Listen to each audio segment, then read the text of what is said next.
ఆరంభిస్తారు. అలాగే ఈ త్రియక్షర గణపతి యొక్క ఆరాధన చేయదలిచిన వారు చిత్తా నక్షత్రం రోజు చేస్తే ఇంకా మంచిది. ఇది కర్ణాటకలో తిరుమకుడుల్ అని ఒక ఊర్లో నర్సీపూర్ అనే దగ్గరలో ఉంది. ఇది ఈ గణపతి యొక్క ఆలయం. ఈ గణపతి యొక్క ధ్యాన శ్లోకం గజేంద్రవదనం సాక్షాత్ చలత్కర్ణసు చామరం హేమవర్ణం చతుర్బాహుం పాశాంకుశధరం వరం స్వదంతం దక్షిణే హస్తే సవ్యే త్వామ్రఫల తథా పుష్కరే మోదకంచైవ ధారయంత మనుస్మరేత్. ఈ గణపతిని ప్రార్థిస్తూ చెప్పేది ఏంటంటే అనుస్మరేత్, సాక్షాత్ అనుస్మరేత్, ప్రత్యక్షంగా నిరంతరం ప్రార్థిస్తున్నాను. ఎవరిని అంటే గజేంద్రవదనం, ఏనుగు ముఖం కలిగిన గణపతిని. కర్ణసు చామరం, చెవులు ఎప్పుడూ కదులుతూ ఉంటాయట. చలత్ కర్ణసు చామరం అని అంటారు. చలత్ అంటే కదులుతూ ఉండడం, కర్ణసు చామరం అంటే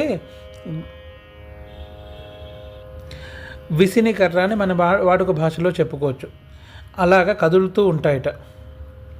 హేమవర్ణం, హేమవర్ణంలో కూడిన చతుర్బాహు, 4 భుజాలతో కలిసిన పాశము అంకుశంతో వరద హస్తంతో కూడిన ఒక చేత్తో స్వదంతాన్ని పట్టుకుని ఇంకొక చేత్తో పరిపక్వత చెందిన ఆమ్రఫలాన్ని పెట్టుకుని పుష్కరేణ మోదకం అంటే పుష్కరే అంటే తొండము, తొండము యందు మోదకాన్ని ధరించిన వాడైన ధారయంతం అనుస్మరే, ధరించిన వాడైన ఆ గజేంద్రుణ్ణి త్రియక్షర గణపతిని నేను నమస్కరిస్తున్నాను.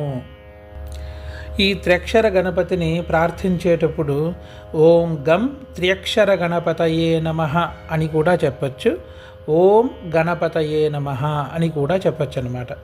ఈ త్రియక్షర గణపతి యొక్క బలం ఏంటంటే ఉత్పన్న శక్తిని పెంపొందించడం.